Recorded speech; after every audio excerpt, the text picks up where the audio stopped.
नमस्कार साथियों, alpha two beta classes में आप सभी का स्वागत है। आज हम इस वीडियो में CHSL जो अभी हुआ है रिसेंटली 2021 वाला, उसके बेस्ट क्वेश्चन को हमने सेलेक्ट किया है और हम डिस्कस करेंगे। और तो मेरी एडवाइस आपसे ये रहेगी कि आप पहले क्वेश्चन को खुद बनाने की कोशिश करें, देन आप सोल्यूशन की तरफ प्रोसीड कर सकते हैं। तो आइए स्टार्ट करते हैं अपने पहले क्वेश्चन से।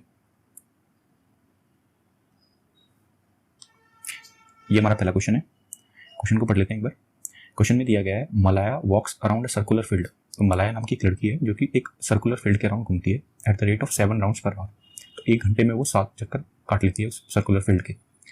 जबकि दूसरी जो लड़की नेहा है वो उसी सेम राउंड के उसी सेम सर्कुलर फील्ड के 11 चक्कर काट लेती है एक घंटे में। ठीक है। और वो जो दोनों लड़कियां हैं वो एक जगह से स्टार्ट करती हैं। ठीक है। और कैसे जाती हैं? सेम डायरेक्शन में। तो वो दोनों सेम डायरेक्शन में जा रही हैं। ठीक है, सेम डायरेक्शन में वो जा रही हैं और वो चलना स्टार्ट करती हैं 2:45 पे। ठीक है, एक ही जगह से, ये दिखा, सेम पॉइंट से शुरू करती हैं चलना। तो क्वेश्चन में आपसे पूछा जा रहा है कि वो पहली बार एक दूसरे को क्रॉस कब करेंगे। ठीक है, तो वो एक दूसरे को क्रॉस कब करेंगे ये आपसे पूछा जा रहा है। तो इसमें हमें क्या करना पड़ेगा? देखो, हम एक चीज़ समझेंगे। सबसे पहले हम एक सर्कल बना लेते हैं। ये सर्कल बनाया हमने, मान लो ये वो पॉइंट है जहाँ से उन्होंने स्टार्ट किया चलना। ठीक है, तो यहाँ पे नेहा होगी और नीचे यहाँ मलाया होगी। ठीक है, मलाया की स्पीड कितनी है? 7 rounds per hour. 7 rounds per hour. और नेहा की जो स्पीड है वो कितनी है? वो है 11 राउंड्स पर आवर। ठीक है, अब आप एक बात बताएं कि अगर ये सेम पॉइंट चलना शुरू करते हैं और सेम टाइम पे चलना शुरू करते हैं, तो अगर इनका टाइम सेम है तो इनके द्वारा जो चली गई डिस्टेंस होगी उसका जो रेशो होगा वो इनके स्पीड के रेशो के प्रोपोर्शनल होगा। सही बात है। तो इनका अगर स्पीड का रेशो मलाया रेशो नेहा वो कितना है? 7:11 है। तो इनके द्वारा जो चली गई डिस्टेंस होगी वो भी 7:11 में ही होगी। ठीक है, मतलब ये है कि जब मलाया 7 यूनिट चलती है तो नेहा जो चलेगी वो चलेगी 11 यूनिट। ठीक है, तो अब इसमें जो क्रॉसिंग होगी वो करेगी नेहा मलाया को। ठीक है, अब अगर वो सेम डायरेक्शन में जा रही है, ठीक है, और अगर इनको क्रॉस करना है तो नेहा को अगर मलाया को क्रॉस करना है तो वो क्रॉस कब कर सकती है? जब उनके बीच का ये जो डिस्टेंस है वो इसकी एक सर्कमफ्रेंस के कंप्लीट है। ठीक है, ये चीज़ आपको पता होगी। तो अगर इन दोनों के बीच में गैप कितना है? 4 यूनिट का। अगर इस 4 यूनिट को मैं एक राउंड के बराबर कर दूं तो इन दोनों की क्रॉसिंग में करवा पाऊंगा। सही बात है। तो ये दोनों एक दूसरे को क्रॉस कर लेंगे। मतलब यहाँ से 1 यूनिट की वैल्यू क्या आई? एक राउंड का 1/4 भाग। अब अगर मुझे टाइम निकालना है तो मैं कैसे निकाल सकता हूँ? भाई 1 यूनिट की वैल्यू r/4 है। मतलब मलाया ने टोटल डिस्टेंस कितना चला है? तो मलाया ने चला होगा 7r/4। सही बात है। अब जितना डिस्टेंस, मतलब जितना टाइम 7r/4 कवर करने में मलाया को लगेगा उतनी देर में नेहा इसके पास आ जाएगी और इसको क्रॉस कर देगी।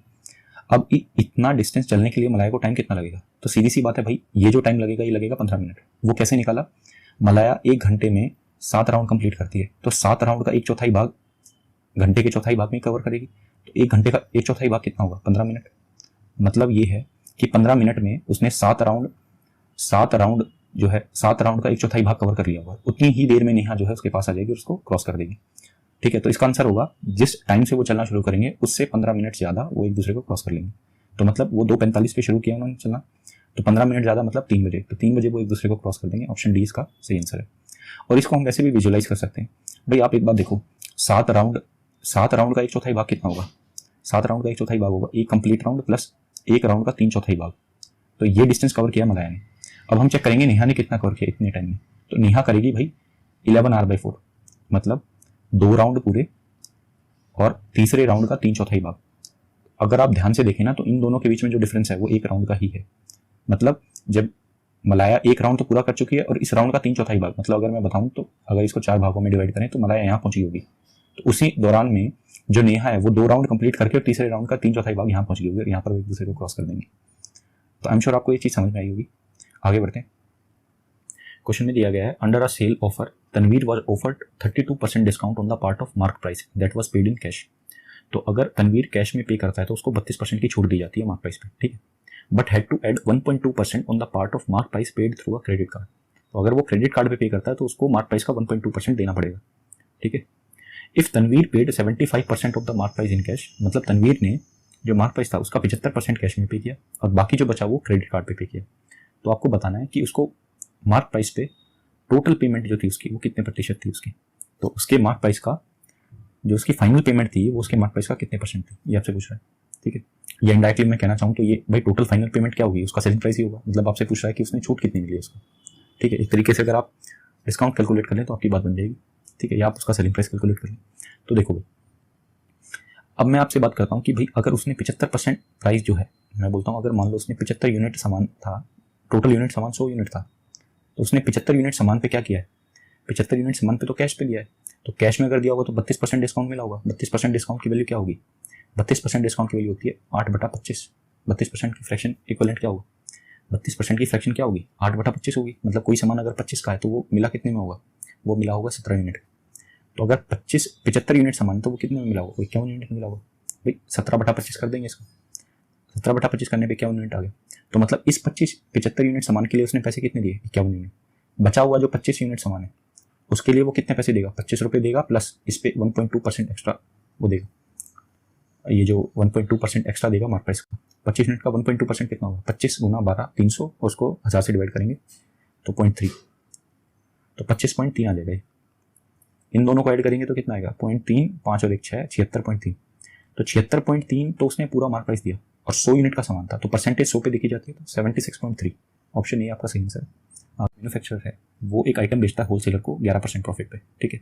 होलसेलर फर्दर उसको 15% प्रॉफिट पे बेचता है रिटेलर को, रिटेलर फर्दर उसको कस्टमर को बेचता है 17,045 रुपये में, और यहाँ ऐसा करके वो 19% मुनाफा कमा लेता है, ठीक है जी।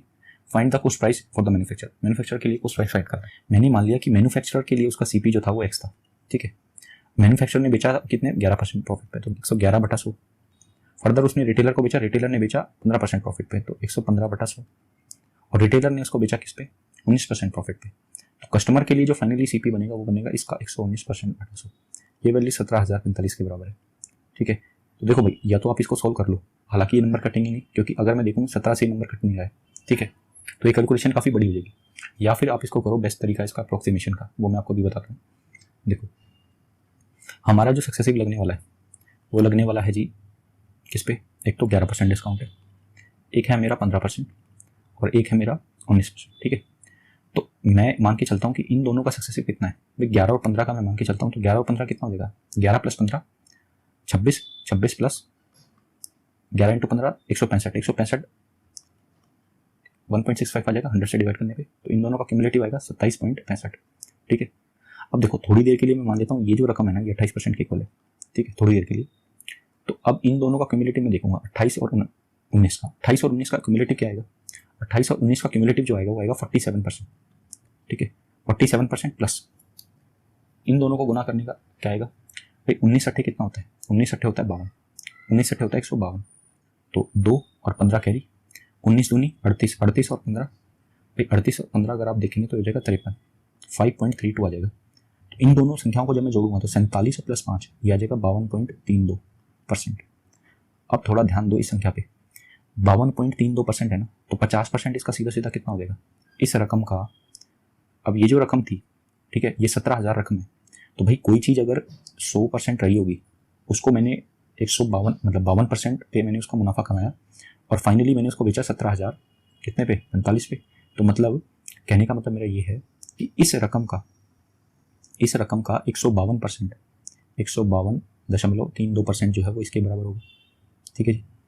तो इसका 152.32% इसके बराबर है, तो अगर मैं बोलूँ कि इसका भाई 150% ही आप निकालिए, ठीक है, इसका 150% निकालेंगे तो 2/3 हो जाएगा, ठीक है। तो 2/3 कितना होगा इसका, तो भाई इसको जब मैं काटूंगा तो ये 3 पंजे 15, 2 बचेगा 20, 6 18, 2 24, 8 24, 1.6, ठीक है, ये रकम आएगी। अब देखो 56 दूनी कितना होगा 112, तो 11,200 तो सीधा सीधा हो गया, और उसमें 160 और जोड़ दो, 81 दूनी 160 के आसपास, ठीक है रकम। तो ये नियरली हो जाएगा आपका 11,360 के आसपास। बट ध्यान दीजिएगा कि मैंने डिवाइड किया है 150 से, इस रकम को एक्चुअली डिवाइड करना था हमारे हिसाब से 152 से, ठीक है। तो रकम जो है एक्चुअली थोड़ी घटेगी, इससे घटने वाली रकम एक ही है, ये वाली, ये ऑप्शन आपका सही आंसर है। ये ऑप्शन नहीं हो सकता क्योंकि ये तो बहुत ज़्यादा डिफरेंस हो जाएगा, ज़्यादा ही जा ही नहीं सकता है, ठीक है। तो इस तरीके से अप्रोक्सीमेशन से आप इस क्वेश्चन को कर सकते थे, वरना वो प्रोसेस आपको पता ही है वो काफ़ी लंबा हो जाएगा, ठीक है। आगे बढ़ते हैं। If x² = b - ax and x³ + c = d, तो इनमें से कौन सी वैल्यू ट्रू होगी ये आपसे पूछ रहा है, ठीक है।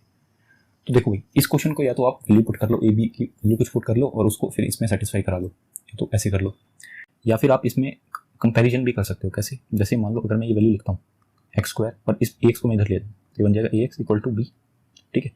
x को मान लूँगा तो ये बन जाएगा x + a = b, दोनों साइड क्यूब कर दो, उसका रीज़न मैं भी बताता हूँ। तो अगर मैं क्यूब करूँगा तो x³ + x + a का क्यूब = b³ हो जाएगा। इसको एक्सपेंड कर दो तो ये हो जाएगा x³, ये हो जाएगा x³ + a³ + 3ax ए प्लस एक्स। अब ए प्लस एक्स की वैल्यू क्या है भाई, ए प्लस एक्स की वैल्यू क्या है, बी बाई एक्स। मैं लिख सकता हूँ बी बाई एक्स, ठीक है, इक्वल टू बी क्यूब। अब ध्यान दीजिएगा कि एक्स क्यूब तो एज इट इज रहेगा और ये यहाँ से एक्स कट गया, 3ab बन जाएगा, ठीक है। तो ये आ जाएगा x cube plus a cube plus 3ab equal to b cube.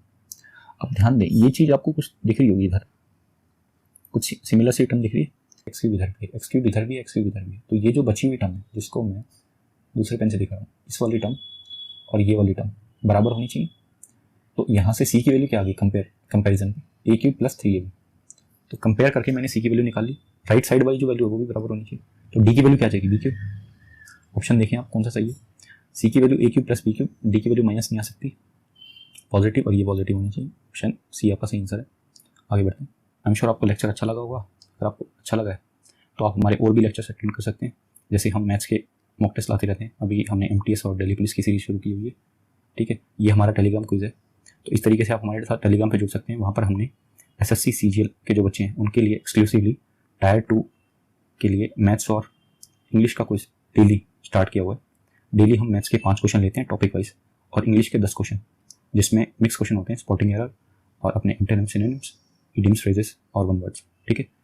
तो इन सब को अटेंड करने के लिए आप हमारे टेलीग्राम चैनल को ज्वाइन कर सकते हैं, और हमारी इस वीडियो को भी देख सकते हैं आप, कि जिसमें हमने जितने भी रॉन्ग क्वेश्चन हैं SSC CHS में पूछे गए हैं उनके लिए एक सेपरेट वीडियो बनाई हुई है, और SSC के नोटिस से रिलेटेड एक अपडेट आया था अभी, उसके लिए भी हमने एक वीडियो बनाई हुई है, और भी वीडियोज़ को आप चेकआउट कर सकते हैं हमारे चैनल से। तो आशा कर वीडियो इन्फॉर्मेटिव लगी है, और आप हमारे चैनल पर नए हैं तो आप चैनल को सब्सक्राइब कर सकते हैं, वीडियो को लाइक कर सकते हैं, ठीक है।